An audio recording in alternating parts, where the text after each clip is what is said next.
Friends, New Zealand లో ఒక rule ఉంటది. మరి ఎవరు తాగేసి పెట్టాడో ఏం తాగేసి పెట్టాడో నాకు తెలియదు కానీ ఆ రూల్ ఏంటంటే, ఇప్పుడు కంపెనీస్ ఉంటాయి కదా, ఆఫీసులు, అందులో ఏమైనా మీటింగ్, నార్మల్ మీటింగ్స్ బాస్ తో, లేకపోతే ఏదైనా ఈవెంట్స్ ఇలాంటివి ఉంటే అక్కడికి వెళ్ళేటప్పుడు మీతో పాటు ఇంకెవరైనా తీసుకొని పోవచ్చు. అంటే ఎమోషనల్ గా మీతో పాటు సపోర్ట్ గా ఎవరైనా తీసుకొని వెళ్ళొచ్చు. ఆ కంపెనీలో పని చేయకపోయినా. అసలు మీకు ఏం అర్థం కాలేదని నాకు అర్థమైంది. ఒక ఎగ్జాంపుల్ వదిలితే, జాషువా జాక్ అని ఇతను ఉన్నాడు. ఇతను ఒక ఆఫీస్ లో పని చేస్తూ ఉంటాడు. అయితే ఒక రోజు వీకెండ్ లో చిల్ అవుదామని చెప్పి దుప్పటి కప్పుకొని పడుకో ఉన్నాడు. ఇప్పుడే వీడికో మెయిల్ వచ్చింది వీళ్ళ బాస్. అసలు మన కంపెనీలో నీ రోల్ ఏంటి, నువ్వేం చేస్తున్నావు, ఇదంతా డిస్కస్ చేసుకుందాం వచ్చాయి అని పిలిచాడు. వీకెండ్ లో కాదు, సోమవారం డిస్కస్ చేద్దామని పిలిచాడు. దాంతో ఇతను ఈ బాస్ ఏదో నాకు ప్లాన్ చేశాడు, కూర్చోబెట్టి వాయగొడతాడు. అయితే ఇలాంటి సిచ్యువేషన్ కోసమే కదా ఈ దేశం నాకు ఒక సౌలభ్యాన్ని కల్పించింది అని వెంటనే వెళ్ళిపోయి $200 ఇచ్చి ఓ క్లౌన్ ని హైర్ చేసుకున్నాడు. క్లౌన్స్ అంటే తెలుసుగా, కామెడీగా వింతగా డ్రెస్సులు వేసుకుంటారు, రకరకాల ఎమోషన్స్ ని ప్రదర్శిస్తూ ఉంటారు. అలా ఒక క్లౌన్ ని ఈ మీటింగ్ కోసం తీసుకొని పోదామని డిసైడ్ అయ్యాడు. మేబీ వాళ్ళ బాస్ ఇచ్చేది ప్రమోషన్ అనుకోండి,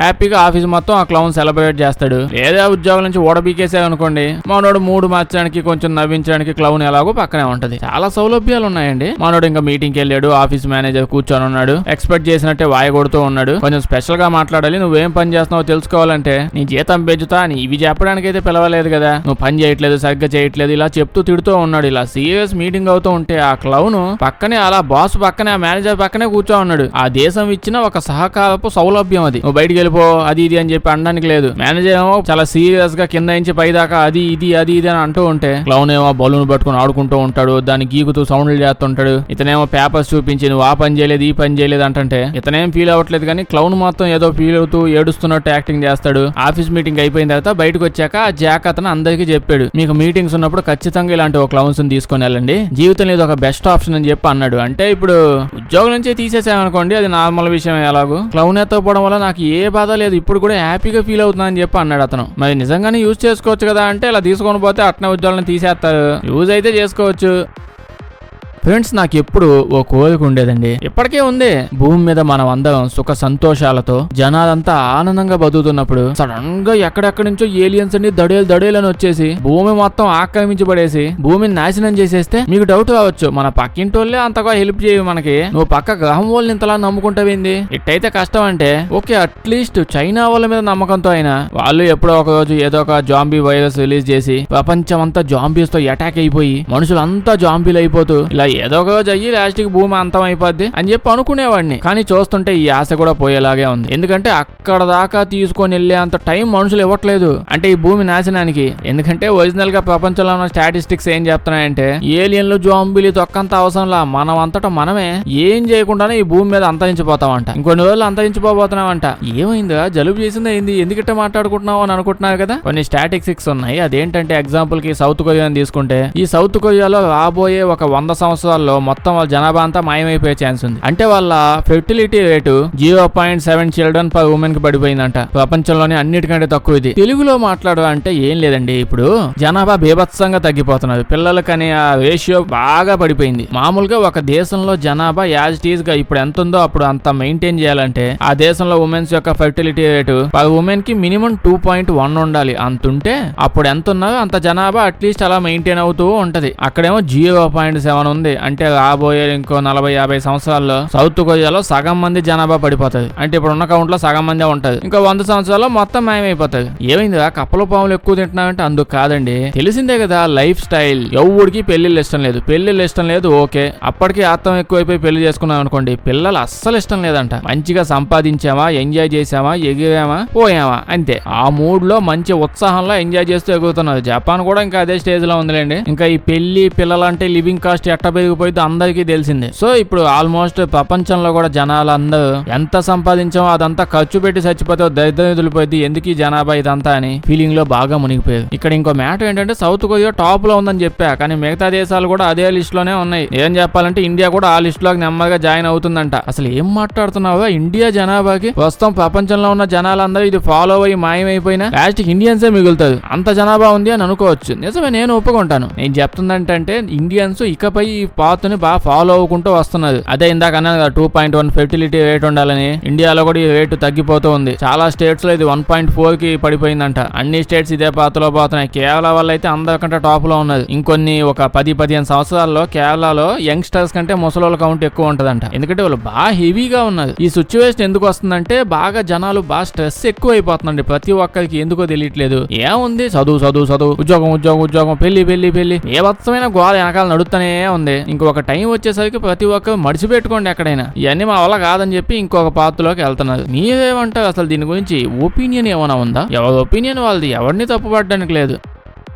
ఫ్రెండ్స్, స్వీడన్ దేశం వాళ్ళు ఒకసారి రష్యా వాళ్ళని కోతి మొహాల్లాగా మీకు అంత సీన్ లేదు, మీరేంటి మమ్మల్ని ఇన్వైట్ చేసేది అంటే వాళ్ళు యుద్ధానికి వస్తాం, మేము దేశం మొత్తం ఎత్తేస్తాం అని అప్పట్లో రష్యా వాళ్ళు సోది చెప్తూ ఉంటారు. మరి అందరూ అమెరికా అదే సోది, రష్యా అదే సోది. అలా రష్యా వాళ్ళు సోది చేస్తూ ఉంటే స్వీడన్ వాళ్ళు వాళ్ళని ఎక్కిరించేది. మా చాలా గొప్ప దేశం, మీరేం పీకలేదని. ఆ రష్యా వాళ్ళే ఫస్ట్ గెలుక్కుంది. 2014 సంవత్సరంలో ఏమైందంటే స్వీడన్ దేశం వాళ్ళకి రష్యా వాళ్ళ సబ్మరైన్ ఒకటి వీళ్ళ దేశం చుట్టుపక్కల ఎక్కడో తిరుగుతూ ఉందని, లోపల ఏడో సముద్రంలో ఉందని వాళ్ళు తెచ్చి ఇక్కడ పెట్టారు.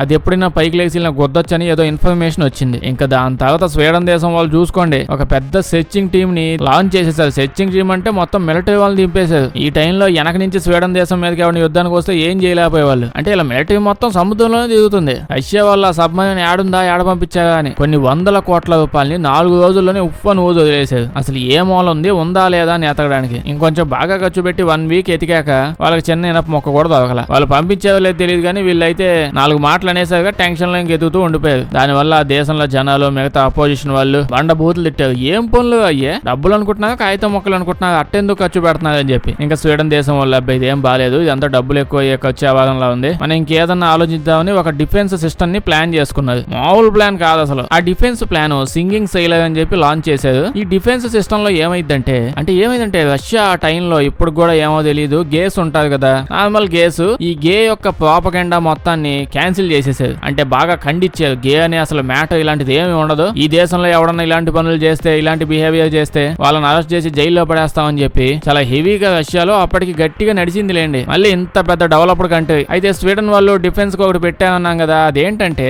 ఇప్పుడు రష్యా నుంచి ఏదైనా సబ్మరీన్ లేకపోతే ఇంకేదైనా సబ్మరీన్ అలా వీళ్ళ స్వీడన్ సముద్రం లోపలికి వచ్చి వీళ్ళ దేశం దగ్గరకు వస్తూ ఉంటే వాళ్ళకు మెసేజ్ వెళ్ళిద్ది. బయట ఎక్కడైనా అంతే, వేరే దేశం యొక్క ల్యాండ్ లోకి ఎంటర్ అయినప్పుడు వాళ్ళకు మెసేజ్ వెళ్ళిద్ది. అయితే రష్యా సబ్మరీన్ ఇలా తెలియకుండా వస్తే వాళ్ళకి ఏం మెసేజ్ పోయిద్దంటే రష్యన్ లాంగ్వేజ్ వెళ్ళిద్ది. అది కూడా స్వీడన్ తరపు నుంచి, ఇప్పుడు చెప్తున్నాను జాగ్రత్తగా విను, నువ్వు దొంగచాటుగా ఇన్ఫర్మేషన్ ఇవ్వకుండా లోపలికి వస్తున్నావంటే నువ్వు గే గడివి. ఇలా వచ్చే వాళ్ళందరూ గేలు, నేను జోక్ చేయట్లేదు. వాళ్ళు అదే మెసేజ్ వేరే దేశం వాళ్ళు వీళ్ళ మీదకి ఇలా వచ్చినప్పుడు రష్యన్ లాంగ్వేజ్ లో ఈ మెసేజ్ వచ్చింది. అంటే రష్యా వాళ్ళకే చెప్తున్నట్టు నువ్వు గే గడివి అని చెప్పి. 2014 లో జరిగింది లేండి. నేను ఎవరిని ఇప్పుడు ఏమనట్లేదు, జస్ట్ ఈ విధంగా ఆ మెసేజ్ పంపించేవాళ్ళు. ఆ తర్వాత పెద్దగా అంతగా ఏం జరగలేదు లేండి కౌంటర్ గా. ఈ ఇన్సిడెంట్ అయితే అయ్యింది. మీరేమంటారు కామెంట్స్ లో చెప్పండి.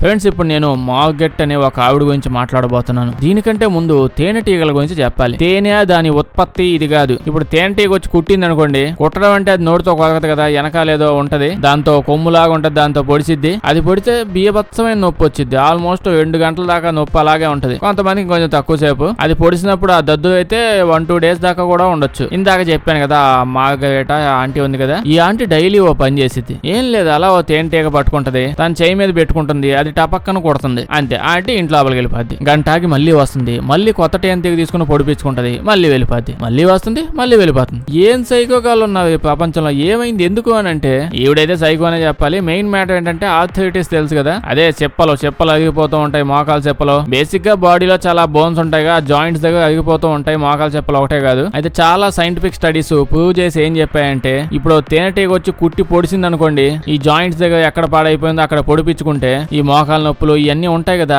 అది పొడిస్తే అది తగ్గిద్దంట. అంటే ఫుల్ గా తగ్గిపోతాయని కాదు, ఆ టైంలో కాసేపు తగ్గిద్దంట. ఎందుకో మరి అందులో ఏం కెమికల్స్ ఉంటాయో ఏమున్నాయో తెలియదు. మేబీ అది పొడిచినప్పుడు ఈ తేనెటీగ వల్ల వచ్చే నొప్పికి ఆ నొప్పి ఆందేమో. ఈ విషయం అయితే తెలియగానే ఆవిడ ముందెళ్ళి ఓ తేనెటీగతో కుట్టించుకుంది. ఆవిడికి కుట్టించుకున్న తర్వాత చాలా బాగా అనిపించింది. సాయంత్రం అయ్యాక ఇంకా కావాలి అనిపించింది. ఇంకా ఆ రోజు నైట్ ఆవిడ అలా మేలుకొని 15 తేనెటీగలు తెచ్చుకొని గంటకు ఒక దాని చేత, కొన్నిసార్లు గంటలో 2 సార్లు కూడా పొడిపించుకుంటూనే ఉంది. పొద్దున్న లేచాక ఆవిడకి ఎంతో తెలియని ఆనందం వచ్చేసిందంట. ఇప్పుడు దానికి ఎంత అడిక్ట్ అయిపోయిందంటే అప్పటి నుంచి ఆల్మోస్ట్ ప్రతిరోజు మినిమం 10-15 తేనెటీగల నుంచి ఇప్పటికి పుట్టించుకుంటూనే ఉంటది తెలుసా. ఇప్పుడు దాకా ఇవిడ మీకు ఇంతకీ మ్యాటర్ తెలుసో తెలీదో, తేనెటీగ వచ్చి ఇప్పుడు వెనక నుంచి పొడిచింది అనుకోండి, అది పొడిచిన తర్వాత కింద పడి చచ్చిపోయిద్దంట. అంటే అది అలా ఒకసారి పొడిచిద్ది అంతే, చచ్చి పడిపోయింది. వెనకాల మళ్ళీ దానికి పెద్ద సైన్స్ ఉందిలేండి, ఇప్పుడు సైన్స్ క్లాస్ అయిపోద్దు. ఇలా ఇవిడ ఇప్పుడు దాకా ఎన్నిసార్లు పొడిపించుకుంది అనుకుంటున్నారో గెస్ట్ చేయండి, మీ ఊహకు అందదో, ఊహకు అతీతమైంది ఆవిడ. ఇప్పటికి 50,000 తేనెటీగలతో పొడిపించుకుందంట. అంటే 50,000 తేనెటీగలు చచ్చిపోయాయి. ఓకే, కౌంట్ పెరుగుతూ పోయిద్దిలేండి.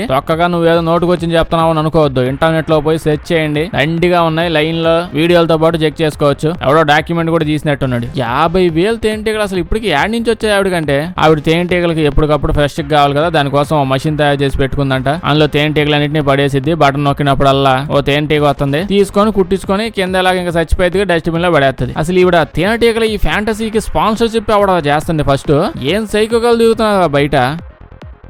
ఫ్రెండ్స్, నేను ఇప్పుడు చెప్పబోయేది లాగార్డియా ఎయిర్పోర్ట్ గురించి. ఏదో రష్యన్ ఎయిర్పోర్ట్ అనుకుంటున్నారా? కాదు, అమెరికా వాళ్ళదే. లాగార్డియా ఎయిర్పోర్ట్ ఎప్పటి నుంచో అమెరికాలో చాలా చెత్త ఎయిర్పోర్ట్ గా ప్రసిద్ధి చెందుకుంటూ పేరు సంపాదించుకుంది. ఇప్పుడు కాదు, 1930 ఎప్పుడో కట్టింది. అప్పటి నుంచి ఆ నేమ్ అలా కంటిన్యూ అవుతూ వచ్చింది. నేను చెప్పాలంటే చాలా పెద్ద ఎయిర్పోర్ట్. మరి ఏమైందంటే న్యూయార్క్ సిటీలో అప్పుడెప్పుడో 1934-35 ఆ టైంలో న్యూయార్క్ మేయర్ అప్పుడు లాగార్డియా అతని నేమే అది, ఒక ఏరోప్లేన్ ఎక్కి అలా పోతూ ఆ లోపల మీడియా వాళ్ళని కూడా తీసుకొని పోతూ వాళ్ళందరితో మాట్లాడుకుంటూ న్యూయార్క్ వెళ్తూ ఉన్నాడు. న్యూయార్క్ కి టికెట్ తీసుకున్నాడు. అయితే చూసుకుంటే న్యూయార్క్ లోపల సపరేట్ ఒక ఎయిర్పోర్ట్ లేదు. న్యూయార్క్, న్యూ జెర్సీ అని ఆ మూలాడు సైడ్ కి ఎక్కడికో ఒక ఎయిర్పోర్ట్ ఉంది అంతే అప్పట్లో. సో ఈ ఏరోప్లేన్ తీసుకుని వెళ్ళి అక్కడే ఆపుతున్నారు. కానీ ఇతను ఏమన్నాడు, లేదు నా దగ్గర న్యూయార్క్ కదా టికెట్ ఉంది, సో నేను న్యూయార్క్ దాకా వెళ్తాను, అక్కడ ఒక పెద్ద ప్రైవేట్ ఎయిర్పోర్ట్ లాంటిది చిన్నది ఉంది, నన్ను అక్కడికే తీసుకొని వెళ్ళు. ఓ పైలట్ లేపు లేపు అన్నాడు. ఆ పైలట్ కూడా చెప్పినట్టే ఆ ప్లేస్ కే తీసుకుని వెళ్ళి ల్యాండ్ చేశాడు. ల్యాండ్ అయిన తర్వాత అక్కడ ఉన్న న్యూస్ పేపర్ వాళ్ళతో, నేను ఇప్పుడు ఇక్కడ ఈ ల్యాండ్ అయిన ప్లేస్ లోనే ప్రపంచంలోనే అతిపెద్ద కమర్షియల్ ఎయిర్పోర్ట్ ని కడతాను అని చెప్పాడు. అది విన్న వాళ్ళంతా, ఎందుకు అంత ఓవర్ యాక్షన్ చేస్తున్నావు, నువ్వు ఆల్రెడీ ఇంత పెద్ద ఎయిర్పోర్ట్ కట్టాలని ఫిక్స్ అయ్యావు, అందుకే ఈ స్టంట్ వేసావు. అంటే టికెట్ కొనుక్కునేటప్పుడు ఆడ ఎయిర్పోర్ట్ లేదని చెప్పే విషయం మాకు తెలియదే అయింది, నీకు మాత్రం తెలీదా, మీడియా వాళ్ళు కూడా వేసుకొని పోయి మీద ఓవర్ యాక్షన్ చేసేవే అని చెప్పి అసలు ఇదంతా ఒక స్టంట్ అని ఆ స్టంట్ వేసేటప్పుడే జనాలకు అర్థమైపోయింది. అంటే ఇక్కడ న్యూ ఎయిర్పోర్ట్ కడుతున్నాము, ఇలాంటి స్టంట్ వేస్తే ఎక్కువ తెలుస్తుంది అని. నిజానికి ఆ స్టంట్ సక్సెస్ అయింది. కాకపోతే దీని వల్లే ఇతనికి చాలా బ్యాడ్ నేమ్ వచ్చుకుంటూ పోయింది. ఇక్కడే కట్టేస్తాం, ఎయిర్పోర్ట్ కట్టేస్తాం అలిసాడు. కానీ అతను నాపేసి, బాబు గారు మీ ఊపులో ఎక్కువ ఊగుతున్నట్టున్నది, మనం ఇక్కడ ఎయిర్పోర్ట్ కట్టలేము, ఇక్కడ నుంచి వేరే ప్లేస్ లో కొంచెం దూరంగా మ్యాన్హాటన్ అటు సైడ్ ఉంది ఆ ప్లేస్, అక్కడే కట్టాలి. అతనేమో ఇక్కడే కడతా అన్నారు. కానీ మూతిపల్లు ఆలగొట్టేది, అక్కడ అసలు ప్లేస్ లేదు నువ్వు కట్టడానికి అనేసరికి ఇంకా వేరే ప్లేస్ కి చెప్పిచ్చిన ప్లేస్ లోనే ఇంకా కట్టేశారు. సేమ్ ఇతను ప్లాన్ చేసినట్టే 2-3 సంవత్సరాల్లో గట్టిగా స్టార్ట్ చేసి మొత్తం కట్టేశారు. కన్స్ట్రక్షన్ అంతా కంప్లీట్ అయిపోయింది. చాలా గ్రాండ్ గా దాన్ని ఓపెన్ కూడా చేశారు. ప్రపంచంలోనే అత్యంత లగ్జరియస్ అని చెప్పి లాంచ్ చేశారు. 4 రన్వేలు పెట్టించారు, చాలా పెద్దది కట్టించారు. ఎక్కడ చూసినా ఏరోప్లేన్లు ఆ చుట్టుపక్కల డిఫరెంట్ విషయాలు. కానీ చాలా మంది జనాలు అలా ఎయిర్పోర్ట్ కి వచ్చి దూరం నుంచి ఆ ఏరోప్లేన్లు ఎక్కడని చూసిపోయేవాళ్ళు. అప్పట్లో పర్మిషన్లు ఉండేవాళ్ళండి అన్నిటికీ. మరి దానికి ఏమైంది, అంత ఓవర్ యాక్షన్ ఎందుకు, జనాలు రాలేదా అంటే, జనాలు ఎలా వచ్చారంటే ఎయిర్పోర్ట్ కట్టిన దగ్గర నుంచి మేబీ బస్సులు ఉంటాయి, కార్లు ఉంటాయి, అవి కూడా వేసుకుని వెళ్ళొచ్చు అనే విషయమే మర్చిపోయినట్టున్నది. అక్కడ జనాలంతా ప్రతి దానికి ఎయిర్పోర్ట్ వచ్చి ఏరోప్లేన్ ఎక్కడమే పనిగా పెట్టుకున్నది. అంత పాపులర్ అయిపోయింది. ప్రతి ఒడు దీనికే కూరగాయలు, మైదా పిండి ఏం కొనాలన్నా ఏరోప్లేన్ ఎక్కి వేరే ప్లేస్కి వెళ్ళి కొనుక్కొని రావడం. ఏదో జాతర జరుగుతున్నట్టు గుంపులుగా వచ్చేసేవాళ్ళు. ఆ పక్కనే ఒక పోర్ట్ కూడా ఉండేది, చాలా ఎక్కువ బిజినెస్ జరుగుతూ ఉండేది. ఈ పోర్ట్ వాళ్ళు వీళ్ళ గోళ ఇలా నస తట్టుకోలేక జనాలు ఎక్కువ తేవడం వల్ల వాళ్ళకి డిస్టర్బెన్స్ గా ఉందని చెప్పి గవర్నమెంట్ వాళ్ళకి చెప్పేసి అక్కడి నుంచి ఎయిర్పోర్ట్ ని మొత్తం వేరే ప్లేస్ కి షిఫ్ట్ చేయించేసారు. ఎయిర్పోర్ట్ మొత్తం వేరే ప్లేస్ కి ట్రాన్స్ఫర్ చేసేసారు. అంటే కన్స్ట్రక్షన్ చేసి JFK అనే ప్రజెంట్ ఆ ఎయిర్పోర్ట్ ని పిలుచుకుంటున్నారు. ఓకే, ప్లేస్ చేంజ్ చేశారు కదా, అప్పటికైనా జనాలు రావడం తగ్గించుకున్నారా అంటే లేదు, సూపర్ మోడల్స్ అంతా ఈ ఎయిర్పోర్ట్ లో తిరుగుతున్నారేమో అన్నట్టు జనాలు అసలు ఎగబడ్డారు ఈ ఎయిర్పోర్ట్ కి. ఇది సరిపోదన్నట్టు వరల్డ్ వైజ్ గా మామూలుగా మెయిన్ గా ఇక్కడైతే ఫ్లైట్ రేట్స్ బాగా తగ్గిపోయాయి. ఇంకా ప్లేన్స్ కూడా పెద్ద కన్స్ట్రక్షన్ చేయడం స్టార్ట్ చేసేది. అంటే 1930లో చిన్న ఉండేవి, ఇంకా 50, 60, 70, 80 వచ్చేటప్పటికి పెద్ద ఏరోప్లేన్లు వచ్చేసాయి. రేట్లు బాగా తగ్గించేసారు. ఇంకా చూసుకోండి, ఇంకా జనాలు ఎక్కువైపోయారు. తన్నుకొని సస్తున్నారు ఏరోప్లేన్లు ఎక్కడానికి. అసలు ఇంకా లోపలికి ఎంట్రీ ఇవ్వడానికి అవట్లా. కావేసుకొని వస్తుంటే ఇంకా ఏదో